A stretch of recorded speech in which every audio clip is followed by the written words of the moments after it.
There's a hidden code in your biography, a truth so deeply buried in your psyche that you have mistaken it for your greatest weakness. Think of your oldest wound, that feeling of inadequacy, of not belonging, that vulnerability you've spent your entire life trying to shield, hide, and overcome. What if I told you that you've spent all this time protecting your vault, not knowing that what's locked inside isn't your trauma, but your power? Society has taught you to worship the adult, the productive, the controlled, the resilient.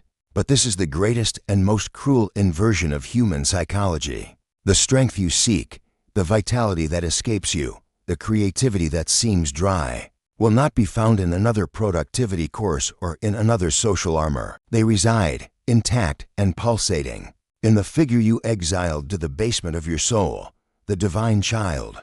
She is not a memory. She is a living presence. And your current suffering, your emptiness, your anxiety, they are not signs of a defect. They are the sound of her, beating against the door, begging to be set free. She is the sleeping God within you, and her awakening is the only real cure that exists. What you have heard so far is merely the key in the lock. What we will do next is turn it and enter the labyrinth. This is not a journey for the faint of heart. It is a deep descent, a confrontation with the shadows, and finally, a rescue. If you feel the call, if a part of you recognizes the truth in these words, then make a pact with yourself, now. Subscribe to this channel to signal to your own soul that you are ready to stop running. Activate the bell so you don't miss a single step of this expedition. Leave your like as an act of courage, the first affirmation that you are here to reclaim what is yours. And leave a comment with the word awakening, not for me, but as a seal of your commitment to your own transformation. Now, proceed, if you dare. Before any rescue, we need to understand the territory. Imagine your psyche is a vast land, a property you inherited at birth. At its center, there was a garden of indescribable beauty, the personal Eden where the divine child played freely. This garden was your essence, a place of spontaneous creativity, pure wonder, and innate connection with the mystery of life. However, over the years, to protect yourself from the outside world, from its criticisms, its demands, its wounds, you began to build walls around this garden. First, they were small fences of shyness. Then, walls of self-criticism. Finally, you erected fortresses of cynicism, towers of control, and moats of rationality. You became the architect of your own inner prison, and the gardener forgot the way back home. What was once a lush garden became a forgotten jungle, a wild and frightening place you now fear to explore. The sounds that come from there, the whispers of intuition, the roars of repressed passion, the cry of loneliness, you label them as anxiety, procrastination, or emotional instability. But they are just the sound of wildlife trying to break through the concrete. The first step of our journey is not to tear down the walls by force. That would be useless. The first step is recognition. It is to take the dusty map of your own history and admit, there is a place inside me that I have abandoned.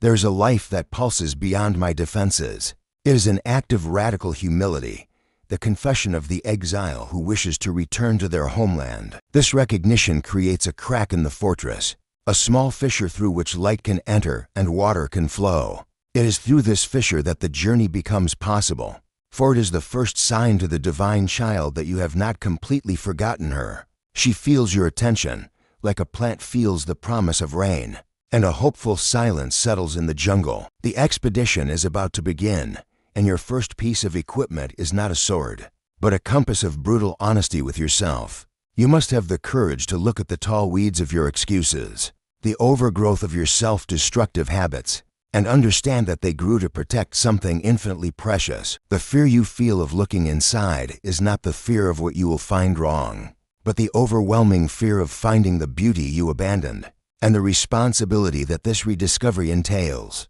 We live under the tyranny of fool's gold, the persona. It is the shiny, yet worthless, metal of fabricated strength. It is the armor we polish every day: professional success, financial stability, the image of control and rationality. We display it with pride, believing its shine defines and protects us.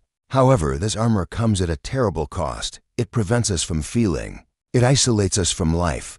Underneath the gleaming metal, the skin grows pale, the heart weakens, and the soul withers from a lack of genuine contact. True strength, the alchemical gold, is born from paradox. It is forged in vulnerability. It is the courage to remove the armor, even on the battlefield. It is the willingness to be seen in your psychological nakedness, with your doubts, fears, and longings. Think of the ancient alchemical process. To transform lead into gold, the alchemist first had to dissolve the base metal, reduce it to its prima materia, its chaotic and undifferentiated essence. Your rigid persona is the lead. Your existential crisis, your pain, your burnout are not the problem. They are the fire of the Athener, the alchemical furnace that is dissolving your false identity so that something truer can emerge. The divine child is the guardian of this prima materia. She is your ability to be fluid, to adapt, to surrender to the process of transformation without the need to control the outcome. While the adult in you screams for certainties and five-step plans, the child whispers of the wisdom of not knowing. Society trains the warrior, but forgets the healer. The warrior knows how to fight, but does not know how to heal. When wounded, he tries to fight the wound itself, denying it, suppressing it, which only deepens and infects it. The strength of the divine child is that of the healer. It is the ability to sit beside one's own wound, to listen to it, to cleanse it with the tears of acceptance, and to allow time and inner nature to do their work. This power is not passive. It is an active power of permission and trust. It is knowing that the psyche, like the body, has an innate capacity for self-healing. If we stop interfering with our arrogance and our control. Therefore, the question you must ask yourself is not how can I be stronger, but where in my life am I resisting my own vulnerability? What part of me do I fear showing to the world and to myself? The answer to that question is the exact point where the lead is waiting to be dissolved and the journey toward true gold can, finally, begin. When the divine child is abandoned in the garden of the psyche, she does not die. She survives, and like any neglected being, she develops dark and distorted survival strategies. If we do not recognize and integrate these aspects, they will rule our lives from the shadows, sabotaging our relationships, our careers, and our peace. There are three main faces of this shadow child. The first is the eternal orphan. This is the aspect that has convinced itself that it is a perpetual victim of the world. It lives in a state of neediness and helplessness, always seeking an external savior, a partner, a boss, a guru, to fill its void and solve its problems. The orphan uses its fragility as a weapon of manipulation, generating guilt and pity in others to get the attention and care it craves. Its secret phrase is, "No one understands me, no one can help me." It refuses to take responsibility for its own life, as that would mean abandoning the victim identity, the only one it knows. In its shadow, vulnerability becomes an excuse for inaction, and sensitivity becomes a well of self-pity. The second face is the tyrannical prince. If the orphan feels powerless, the prince feels entitled to everything. It is the spoiled child who never heard no, who never learned about limits. This archetype manifests as narcissism arrogance, an explosive anger when its expectations are not met. It believes the world owes it something and treats people as extensions of its own will, mere instruments for its satisfaction. It has no real empathy, only a superficial charm to get what it wants. Its great wound is a deep sense of emptiness and worthlessness, which it tries to fill with external admiration, power, and control. The tyrant is incapable of true intimacy, as connecting with someone on equal footing would be to admit that it is not the center of the universe. The third face, and perhaps the most subtle, is the magical and idealistic child. This aspect refuses to grow up and face the harsh realities of the world. It lives in a fantasy world of toxic positivity, expecting the universe to magically arrange everything in its favor without it needing to take concrete and difficult actions. It is the poor eternus, the eternal youth who jumps from one project to another, one relationship to another, always in search of the excitement of the beginning, but unable to sustain the commitment and hard work necessary for maturation.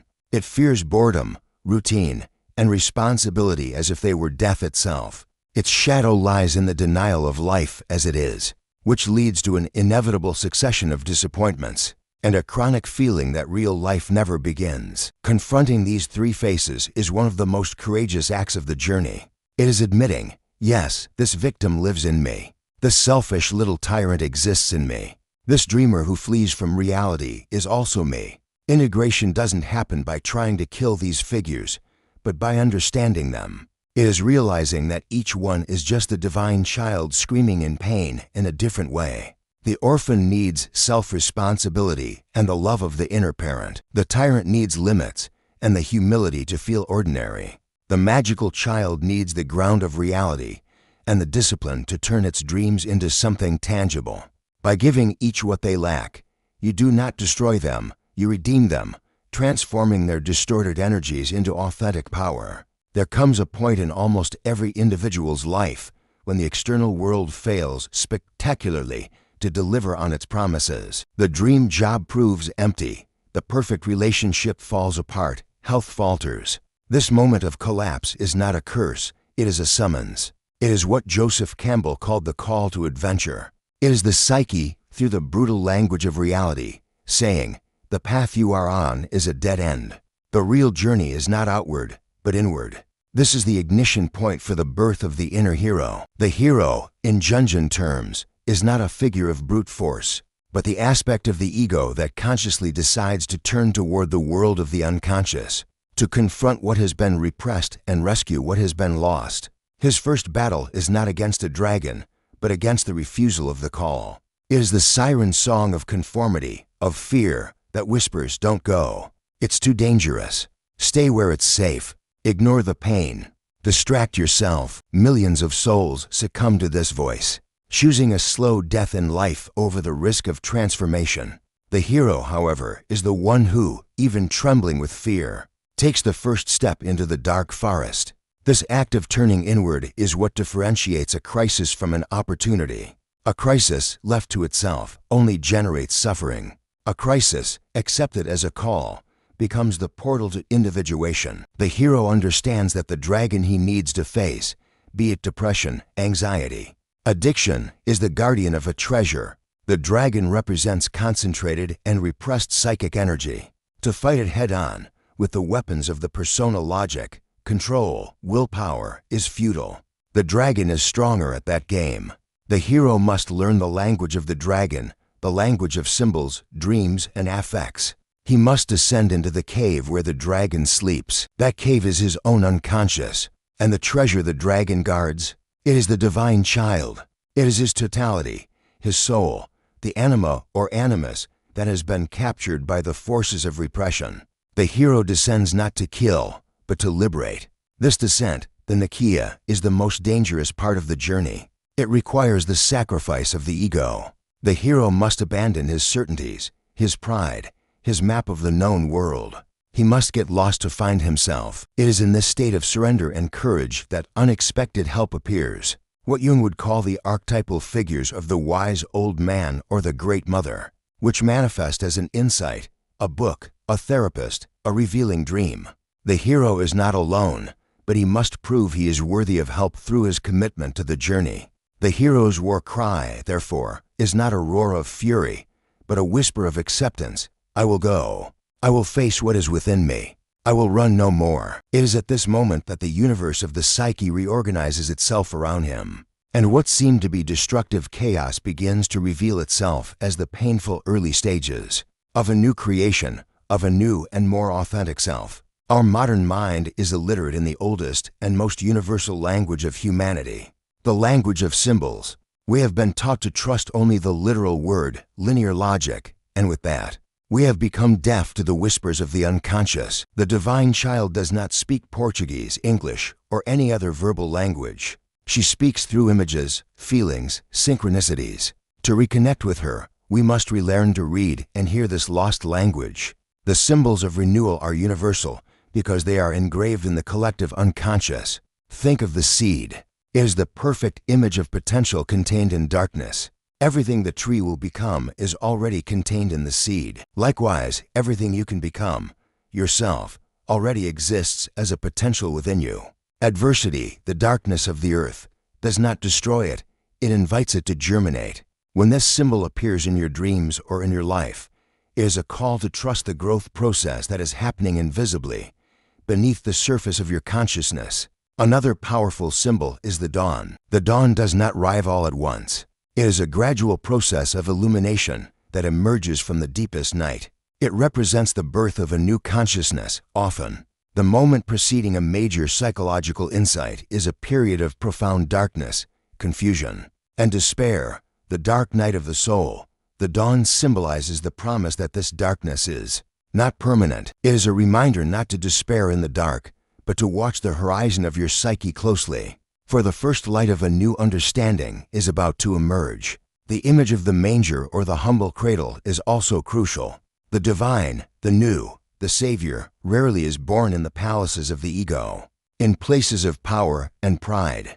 It is born in humble, forgotten, and unexpected places. The great insight that can change your life may not come from a famous book or an acclaimed guru, but from a casual observation of a child, from a mistake you made, from a moment of silence. The divine child is born in the manger of your humility, in your ability to admit that you do not have all the answers. Learning to read these symbols requires a shift in attitude. It requires you to pay attention to your dreams, writing them down even if you don't understand them. It requires you to observe synchronicities, the meaningful coincidences that happen in your life, not as random chance, but as messages. It requires you to cultivate silence so you can feel the emotional nuances that are the voice of the soul. By doing this, you begin to realize that you are not living in a dead world of objects, but in a living, intelligent cosmos that is constantly communicating with you. You cease to be a stranger in your own life and become an active participant in a deep and continuous dialogue with the mystery of your own existence. The divine child is your capacity to marvel at this conversation, and renewal is the natural consequence of listening to it attentively. The greatest illusion the wellness culture sells us is that a good life is a life without pain. This is not just false, it is a recipe for soul stagnation. The psyche does not grow in comfort. It grows in the tension of opposites, in the fire of adversity. Suffering is not an obstacle to the journey of individuation. Suffering is the journey itself. The divine child does not represent an escape from pain, but the miraculous ability to pass through fire and emerge not just intact, but transformed, purified. It is the archetype of sacred resilience. Think of the figure of the blacksmith. To forge a strong and sharp sword, he cannot be gentle with the metal. He must subject it to the extreme heat of the fire until it becomes malleable and incandescent. Then he strikes it repeatedly with the hammer, shaping it. And then he plunges it into cold water, a shock that tempers the steel, giving it its final strength. Your adversities, your losses, your failures, your illnesses are the fire, the hammer, and the water of your soul. The fire of pain burns away your impurities, your illusions, your false self. The blows of life shape your character, revealing your true form. The shock of grief and loss tempers your spirit, bestowing upon it a strength that is not rigid, but flexible and unbreakable.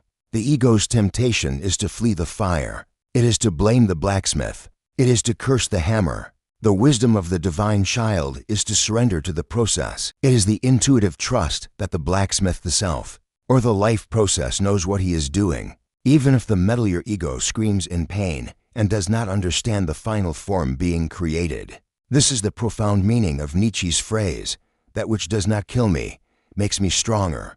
It is not a self-help cliché, but a deep alchemical truth. Strength does not come from avoiding the blow, but from surviving it and integrating the experience. Each scar becomes a symbol of resilience, proof that you were stronger than your pain.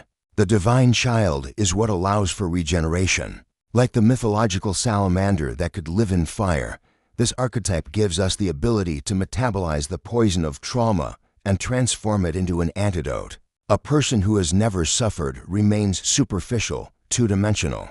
It is suffering, when consciously embraced, that gives us depth, compassion, and wisdom. It digs the well of our soul so that it may hold more joy. Therefore, when adversity comes, and it surely will, your task is not to ask, "How can I escape this?" but rather, "What in me is being forged? What impurity is being burned away? What strength is being tempered?" By changing the question, you cease to be a victim of the fire and become a conscious partner in the sacred process of forging your own soul.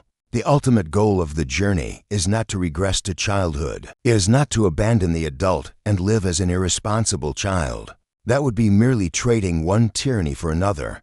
The true goal is an integration, a union of opposites within the psyche, an event the alchemists called hieros gamos, the sacred marriage. It is the marriage of the wise adult with the divine child. The wise adult, often symbolized by the king or queen, represents our developed consciousness, logic, discipline, the ability to plan, to set boundaries, to navigate the external world with competence and responsibility. Without it, we are ruled by the chaos of impulses. It provides the structure, the vessel, the container. The divine child, on the other hand, represents the content. She is spontaneity, creativity, joy, emotion, the connection to the body and to nature, the ability to be present in the moment. Without her, the adult's life becomes sterile, gray, mechanical, and meaningless. A healthy and individuated life is one in which these two archetypes are in a loving and respectful dialogue. The wise adult does not repress the child. He protects her. He creates a safe space for her to express herself without getting hurt or hurting others. He listens to her needs and desires, taking them seriously, but not being blindly ruled by them. He is the loving parent that our inner child needs to flourish. In return, the divine child nourishes the wise adult with vitality and meaning. She reminds him of the why behind all his work and effort. She prevents him from becoming a rigid and controlling tyrant by infusing his life with the grace of playfulness and wonder. She is the spring that waters the kingdom, ensuring it does not become a desert of pure logic and productivity. What does this marriage look like in practice? It is the engineer who, after a day of logical and structured work, allows himself to paint with watercolors without worrying about the result. It is the CEO who, when making a crucial decision, listens not only to the data and projections, but also to her intuition, that gut feeling. It is the ability to be deeply serious about your work, but also to laugh at yourself when you make a mistake. It is the union of discipline with spontaneity. This balance is dynamic and requires constant attention. There will be days when the adult needs to take precedence, and days when the child needs more space to play. The mistake is to believe that one is more important than the other. They are the two wings of the same bird. Without one, you might be able to run on the ground, but you will never be able to fly. The sacred marriage is the celebration of this wholeness, the moment when you stop seeing yourself as a divided being and experience yourself as a vibrant totality, capable of navigating the world with the wisdom of an elder and the wondrous heart of a child. In our serious and solemn quest for enlightenment and self-knowledge, we often forget the most powerful and subversive tool of all, laughter. The persona, the inflated ego, self-importance, they all take themselves terribly seriously, and that is why they are so fragile. Laughter, especially laughing at oneself, is the ultimate antidote to the tyranny of the ego. The divine child is the bearer of this sacred medicine. Playfulness. Playfulness is not just about playing games. It is an attitude toward life. It is the ability to see the absurdity in our own tragedies, to find lightness amidst the weight, to not identify so completely with our own drama. The archetype of the trickster, the jester, the court fool, is a close cousin of the divine child. The court jester was the only one who could speak the truth to the king without being beheaded, precisely because he did it through humor and irreverence. Your inner laughter is your personal court jester. It breaks the rules, challenges assumptions, and pierces the balloon of our own pomposity. When you find yourself in a loop of obsessive and anxious thoughts, the serious adult approach is to try to fight the thoughts, analyze them, control them, which often only strengthens them. The child, trickster approach is different. It is to look at this mental drama and laugh at it. It is to realize the comedy of a mammalian brain trying to control an infinite universe. This laughter is not mockery. It is an act of liberation. It creates distance. It reminds you that you are not your thoughts. You are the consciousness that observes them. Rigidity is a symptom of fear. A person, a system, or a belief that cannot be questioned or ridiculed is a dead structure. Life is fluid, flexible, playful. By reintroducing playfulness into your life, you are realigning yourself with the flow of existence itself. How to do this? Start small. Allow yourself to be silly. Sing loudly and off-key. Dance awkwardly in your living room. Make funny faces in the mirror. Do something simply for the pleasure of it, with no goal of improvement or productivity. These acts are not trivial. They are pattern-breaking rituals. They send a powerful message to your psyche. Life doesn't have to be so heavy all the time. Safety is not in control, but in flexibility. The divine child knows that the universe is, at its core, a cosmic game, a dance of Shiva. The seriousness with which we cling to our little roles and dramas is, from a broader perspective, deeply funny. Learning to laugh at yourself is not a sign of weakness, but of immense spiritual strength. It is the strength of one who has become great enough to no longer need to take themselves so seriously. It is the wisdom of one who has understood that joy is not the reward at the end of the journey, but the fuel that propels us along the way. One of the greatest crimes of modernity was what Max Weber called the disenchantment of the world.